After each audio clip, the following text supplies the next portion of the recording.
बे समाव रादाबखौ फरायदों आं सन्दना इस्लारि। थांनाय 19 अक्ट'बर खालाराव एनडिएफबि खौ लानानै बिटिआरनि लेङाइ गाहाय मावफुं सोद्रोमा गबिन्द बसुमतारीनि बिबुंथिखौ लानानै दिनै उदालगुरि जिल्ला एक्स एनडिएफबि आफादा बिटिआरनि लेङाइ गाहाय मावफुं सोद्रोमा बिथांनि हेंथायै उदालगुरियाव धरनानि हाबाफारि लादों आरो गबिन्द बसुमतारी बिथाङा एनडिएफबि बिथांमोनखौ खौराङाव बुंनाय बाथ्राखौ बोखांनानै लानो थाखाय खावलायदों। लोगोसे उदालगुरि जिल्ला एक्स एनडिएफबि बिथांमोनहा गबिन्द बसुमतारी बिथांनि मुसुखा बानायनानै सावनायबो जायो। बे समाव बारग' एनडिएफबिनि बिबानगिरि बि बानस आरो बि बेंगा बिथांमोनहा मा फोरमायो खौरांगिरिनि गेजेरजों आबुङै मिन्थिनानै लानि। उदालगुरिनिफ्राय सुकुराम बसुमतारीनि खौरां। मैया सानसेनि सिगां दाखालि सारिलागर कारणे সংগ্রাম करनाय जुदि किहर कारणे करिছিল सारिलागर कारणे সংগ্রাম करनाय जुदि किहर कारणे करिছিল बिटिसिनि डिपुटि चिफ गबिन्द बसुमतारी बिथाङा बारग' एनडिएफबिनि सोमावसारनायखौ 4 लाख रांनि थाखाय सोमावसारदों होननानै बुंनाय मोनसे बिबुंथिखौ लानानै दिनै बारग' एनडिएफबिफोरा जेसेबांखिनि दङ गासैबो दुखु मोनदों, रागा जोंदों आरो लाजिदों। बिनि थाखायनो दिनै जोङो प्रसिजन खालामदों, धरना जों लादों। गबिन्द बसुमतारीनि एगेन्स्टआव बिथाङा गावनि बिबुंथिखौ बोखांना लाफाफिननांगौ आरो जों मुसुखा बनायना लाबोदों। गबिन्दखौ जों सानै बनायदों, सानैखौबो जों सावगोन। दिनैनि हाबाफारिखौ जों बिनि थाखाय लादों जे जोंनि 34 बोसोर संग्राम खालामनायखौ गबिन्द बसुमतारीया मेलेम गैयै बिबुंथि होनानै 4 लाखजों रुजुनायनि थाखाय बारग' एनडिएफबिफोरा रागा जोंनानै दिनै बे धरनाखौ लादों। नाम्बार 1 आं मोनसे बाथ्रा बुंगोन, जों दुखु मोनदों, जों रागा जोंदों, जों लाजिदों। मानो दुखु मोनदों? 34 बोसोर एनडिएफबिनि गिख्रंथाव हाथियारनि संग्रामाव गोबां बिर जोहोलावजोफोरा जिउ बावबाय। जाय मानसिफोरा खुनु सार्थ गैयाजासे गावनिखौ सानाजासे बर'आ जाहाथे जेन रैखा मोनो, बर'नि हाया जाहाथे जेन रैखा जायो, बर'नि राव थुनलाइ जारिमिना जाहाथे जेन रैखा जायो, बिनि थाखाय बिथांमोना जेबो सार्थ गैयाजासे गावनि जिउखौ बावलांबाय। बिथांमोन मुंख्लंफोरखौ दिनै गबिन्द बसुमतारीया गादियाव जिरायनाया बोसोरसेबो जायाखै। बे समाव बिथाङा बावनायखौ जोङो दुखु मोनदों। नै नाम्बाराव जोङो रागा जोंदों।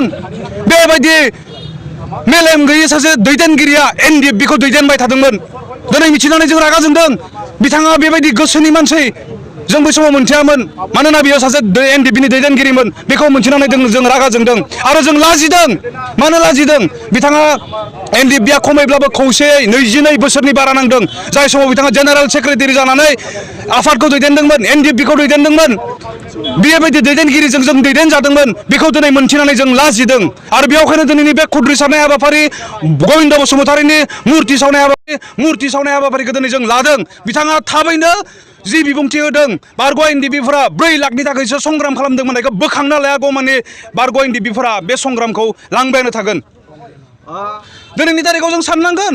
बिथाङा खारन गादी मोननाय लोगो लोगोनो बारग' एनडिएफबिनि 34 बोसोर, जोंनि संग्रामानो 34 बोसोर लादों एकर्ड जाजासिम। बिथाङा दिनै गादियाव जिरायनाया बोसोरसेबो जायाखै। बोसोरसेबो जायैयाव जुदि 34 बोसोरखौ जुदि बावगारबायबा जों बुंनो बाध्य जागोन बिथाङा गादिनि थाखाय सोमावसारदोंमोन। दिनै जि डिपुटि चिफआव बिथाङा जिरायनानै दङ, उदालगुरि समस्तिनि एमएलए जानानै दङ, बिनि थाखायसो बिथाङा सोमावसारदों होननानै बे बेक्ति हारसिंखौ दिनै जोङो साननो बाध्य जादों। नाथाय जों क्लियार, एनडिएफबिया दिनै 4 लाखनि थाखाय संग्राम खालामाखैमोन।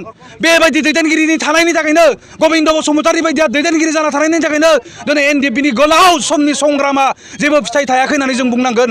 गोबां बर' रायजो राजाफोरा बुख्रुबजादों, गोबां दुखु लादों, बेसेबां गोलाव जोंखौ अनसायदों। थेवब्लाबो दिनै जों बर' जाथिनो दाथियै माबा मोनसे जोङो होफैनो हायाखै। जि बुस्थुखौ मोनोब्ला बर'फोरा बर' बायदियै थांनानै थानो हागोन, मोनफ्रोम न'खरा मोनसे सान्थियाव थानो हागोन, बेबायदि एकर्डखौ एनडिएफबिया लाबोनो हायैनि गुबै कारनाव दिनै नुबाय। गबिन्द बसुमतारी बिथांमोन बायदि दैदेनगिरि थानायखायनो एनडिएफबिनि गोलाव सम पृथिबियाव नुजानाय मोनसे सोमावसारनायाबो जिर' जानानै फैबाय।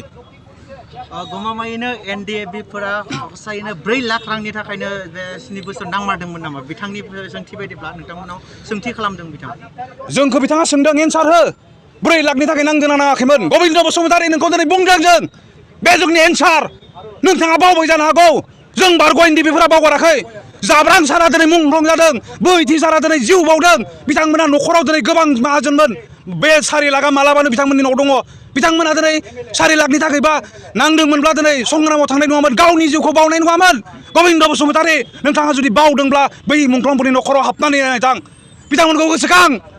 जेबो सार्थ गैयाजासे बर'खौ अकल बुहुमाव गोमालांनायनिखौ गिख्रंनानै बुहुमाव जाहाथे जेन बर' माहारिया थेर बेथेर जाया, जोंनि राव हारिमुवा गोमालाङा, बिनि थाखाय एनडिएफबिया संग्राम खालामदोंमोन आरो हाजारजन मुंख्लं जालांदों। दिनै गबिन्द बसुमतारीया जोंनाव फिननाय बिदों। बेनो फिननाया। गबिन्द बसुमतारी नोंथाङा खोनासं।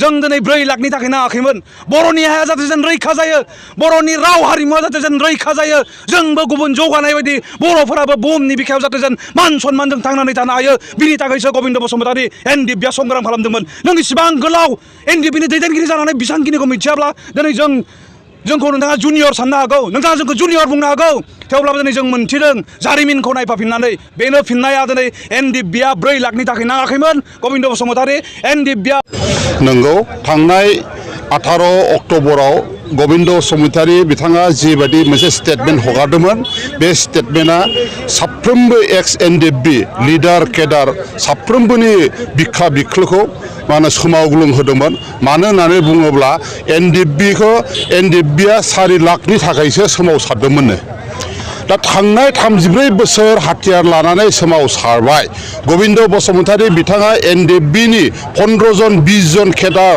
बा वार्कारफोरखौ लानानै गामि गामि मबिलाइजेसन पलिटिकेल क्लास मबिलाइज खालामोमोन गामिनि रायजो राजाखौ बुंथियोमोन बिथांखौ 15 जन 20 जन सिकिउरिटि होयोमोन बै समाव बुङोमोन बिथाङा बर' हाखौ उदां खालामनो हायागौमानि बा बर'नि उदांस्रिखौ लाबोनो हायागौमानि बर' हाखौ जों मोनफिनागौमानि जों सोमावसारगोन जेब्लासिम जों मोना अब्लासिमहालागै जों कमप्रमाइज जाया बिथाङा ओरैबायदि गिदिर गिदिर बाथ्रा बुङोमोन लेट आस डाइ फर बर' नेशन बाट लेट नट बर' नेशन डाइ फर आस बेफोर बाथ्राखौ लानानै जोंनि सांग्रां एनडिएफबिनि मावथि लोगोफ्रा बिथांखौ हेभि सिकिउरिटि होनानै रायजोनि गेजेराव गिदिंहोनानै बैफोर बाथ्राखौ बुंहोदोंमोन दा बै बिथांखौ बेबायदि बुंबाय थानाय गिदिर गिदिर खोथा बुंबाय थानायखौ नोजोर होनानै जोंनि सेंग्राफ्रा बिथांखौ सिकिउरिटि होयैनो दिनै मुंख्लं जालांबाय दिनै थांनाय 34 बोसोराव 2000निबो बारा एनडिएफबिनि मावथि सोद्रोमाया जिउ बावलांबाय दिनै खौलानिफ्राय आरम्भ खालामनानै जाब्रां बोहैथि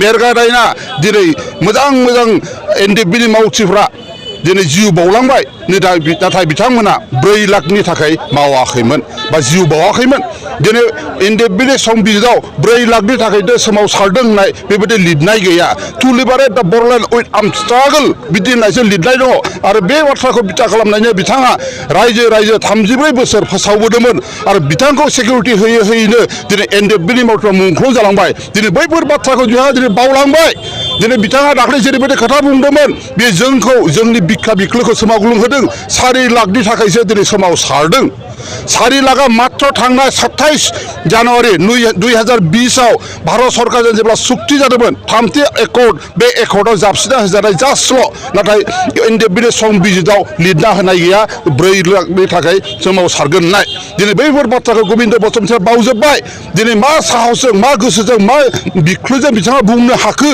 दिनै साफ्रोमबो एक्स एनडिएफबिफ्रा दिनै सोमोनांनो गोनां जादों बिथांनि बुंनाय रावाव बेनिखायनो आं दिनै बिथांखौ खावलायहरदों बिथाङा थांनाय समखौ गोसोखांनानै मुंख्लंफोरखौ गोसोखांनानै जाहाथे बिथाङा बेफोरबायदि बाथ्रा दा बुंदों दिनै बिथांनि बुंनाय रावा मुंख्लंफोरखौ असमान होनाय जादों आरो एक्स एनडिएफबिफोरखौ असमान होनाय जादों